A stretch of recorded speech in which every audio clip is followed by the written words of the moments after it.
గత YCP government హయాంలో చూసినట్లయితే రాష్ట్రం 5 సంవత్సరాలు చీకటి అంధకారంలోకి పోయింది. గణేష్ గోల్డ్ తాకట్టులో ఉన్న బంగారాన్ని విడిపించి కొనబడును. సంప్రదించండి 9966611144. ఒక్క కంపెనీ లేదు, చదువుకున్న విద్యార్థికి ఉద్యోగం లేదు, నానా రకాలుగా అది ఇది అని కాదు, ప్రతి విషయంలో కూడా రాష్ట్రం అనేది అధోగతి పాలైపోయింది. ఎప్పుడైతే కూటమి ప్రభుత్వం అధికారంలోకి వచ్చిందో తెలుగుదేశం పార్టీ చంద్రబాబు నాయుడు గారి యొక్క దీర్ఘకాలిక అనుభవాలతో రాష్ట్రాన్ని అభివృద్ధి పదంలో ముందుకు నడిపిస్తున్నారు. వివిధ కంపెనీలు రాష్ట్రానికి పరుగులు పెట్టుకుంటూ వస్తున్నాయి. దానివల్ల ఏమవుతుందంటే ఉద్యోగులు చాలా సంతోషంగా ఉన్నారు, విద్యార్థులకి ఉపాధి అవకాశాలు దొరుకుతున్నాయండి. పనిచేసే వాడి మీద బురద చల్లడం అనేది వైసీపీ గవర్నమెంట్కి బాగా అలవాటైన విషయం అండి. ఎందుకంటే 2 సంవత్సరంలో అధికారంలోకి వచ్చిన తర్వాతను రాష్ట్రంలో అనేక కంపెనీలు రాష్ట్రానికి పెట్టుబడులు పెట్టడానికి వచ్చినాయండి. గూగుల్ వచ్చేది చూసినట్లయితే భోగాపురం ఎయిర్పోర్ట్ ఓపెన్ చేశారు. అనేక కంపెనీలు రాష్ట్రానికి వచ్చినాయి. అంటే ఇది ఎవరి వల్ల వచ్చినాయండి? చంద్రబాబు నాయుడు యొక్క విజన్ బట్టి, చంద్రబాబు నాయుడు మీద నమ్మకాన్ని బట్టి రాష్ట్రానికి వచ్చినాయి. 36,000 ఎకరాలు రైతులు రాజధాని కోసం ఎటువంటి హామీ లేకుండా ఇచ్చారంటే ఎవరు నమ్మిచ్చారు? చంద్రబాబు నాయుడు నమ్మిచ్చారండి. సో ఏంటంటే ఈ వైసీపీ గవర్నమెంట్ అనేది బురద జల్లుతూనే ఉంటుంది. వాళ్ళు మురుగుతున్నా కూడా పట్టించుకునే గవర్నమెంట్ అయితే తెలుగుదేశం పార్టీ కాదండి, చంద్రబాబు నాయుడు గారు కాదు. నేను అధికారంలోకి వచ్చిన తర్వాత మీ అందరి లెక్కలు తొక్కలు తీస్తానన్నట్టు ఓపెన్గా వార్నింగ్లు ఇస్తూ మాట్లాడుతున్నారు. దీనికి మీరేమంటారు? చంద్రబాబు నాయుడు గారికి చేత కాదండి. చంద్రబాబు నాయుడు గారు ఏంటంటే కక్ష రాజకీయాలు చేయడానికి చంద్రబాబు నాయుడు గారు రాలా, రాష్ట్రాన్ని అభివృద్ధి చేయడానికి చంద్రబాబు నాయుడు గారు కంకణం కట్టుకొని కాళ్ళకు బలపాలు పట్టుకొని వివిధ దేశాలు తిరుగుతూ రాష్ట్రాన్ని అభివృద్ధి చేస్తున్నాడు. 2029లో రాసి పెట్టుకోండి, 2029లో తెలుగుదేశం పార్టీ కూటమి ప్రభుత్వం అధికారంలోకి వస్తుంది. పవన్ కళ్యాణ్ గారు కానీ, మోడీ గారు కానీ, చంద్రబాబు నాయుడు గారు కానీ ఒక దూరదృష్టి 2047 విజన్ పెట్టుకొని రాష్ట్రాన్ని అభివృద్ధి ప్రదంలో ముందుకు నడిపిస్తూ ప్రజలకి ఏది కావాలో అది చేయడానికి చూస్తున్నారు తప్పితే కక్ష రాజకీయాల కోసం వీళ్ళు చూడట్లా. కక్ష రాజకీయాల కోసం చూసినట్లయితే ఈ పార్టీకి జగన్మోహన్ రెడ్డి ఎప్పుడో కటకటాలు లెక్క పెట్టేవాడు. స్థానిక సంస్థల్లో ఎవరిది పైచే ఉంటుంది? ఏ పార్టీ ఎక్కువ స్థానాలు గెలిచే అవకాశం ఉంటుంది అంటారు?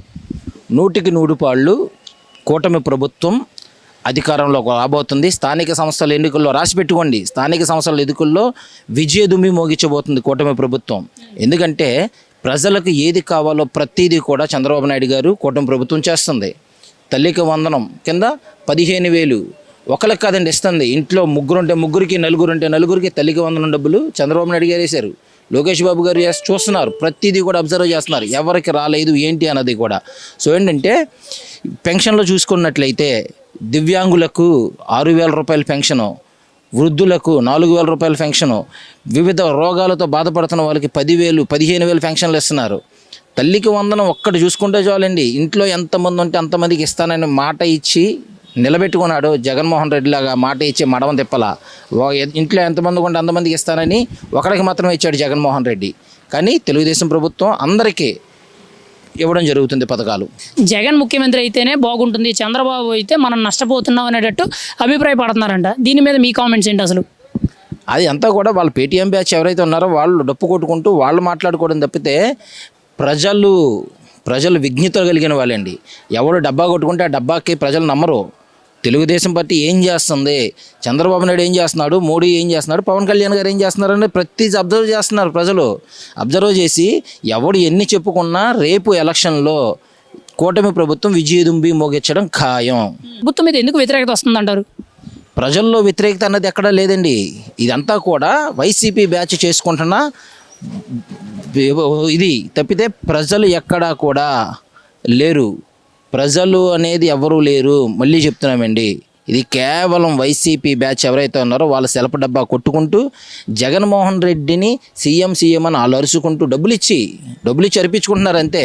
ఆ తృప్తి పొందుతున్నారు. అలాగా అది పిచ్చి పరాకాష్ఠకెక్కి ఆ విధమైన పనులు చేస్తున్నారు. పాదయాత్ర చేస్తే జగన్మోహన్ రెడ్డి గారికి ఓట్ బ్యాంకు పెరుగుద్దని అంటారా? ఖచ్చితంగా అధికారంలోకి వచ్చే అవకాశం ఉంటుందంటారా? పాదయాత్ర చేయమనండి, కడప నియోజకవర్గంలో ఆయన స్థానం కూడా కోల్పోతాడు కన్ఫామ్గా.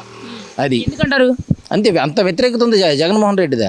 ఒక్కసారి అవకాశం ఏంటంటే రాజశేఖర్ రెడ్డిని చూసి ఇచ్చారు, అవకాశం ఏదో ఇవ్వాలి అన్న ఉద్దేశంతో ప్రజలు నమ్మిచ్చారు తప్పితే ఈ విధంగా నట్టేట ముంచుతాడని తెలుసుంటే 2014 to 19 తెలుగుదేశం ప్రభుత్వం అంటే 19 to 24 జగన్మోహన్ రెడ్డిని తొక్కేసేవారు.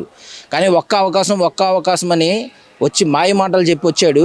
జనాల మీద ఏ విధంగా ఎఫెక్ట్ చూపించాడో తెలిసింది కాబట్టి ఇంకా అస్సలు జగన్మోహన్ రెడ్డి నమ్మే ప్రసక్తి అయితే ప్రజల్లో లేదు.